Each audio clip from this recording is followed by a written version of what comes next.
বলো। ঠিক আছে, খালি আপনার লাইগা আপনার কোনো কথা আমি ফেলতে পারি না, এই লাগে ওরে সরি কইতে আমার কোনো অসুবিধা নাই। তাই আমার ভাই যদি তোরা ধরে না একদম শেষ করে দেবো। কি কইলি?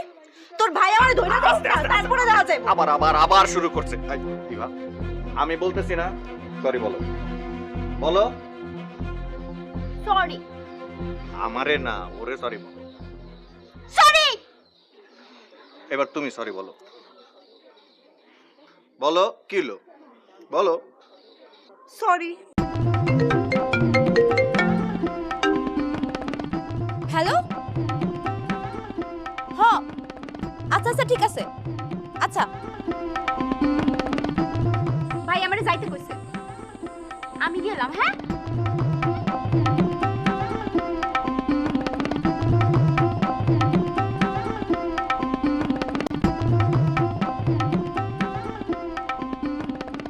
আল্লাহই জানে কোন ঘাটের পানি এখন কোন ঘাটে গড়ায়।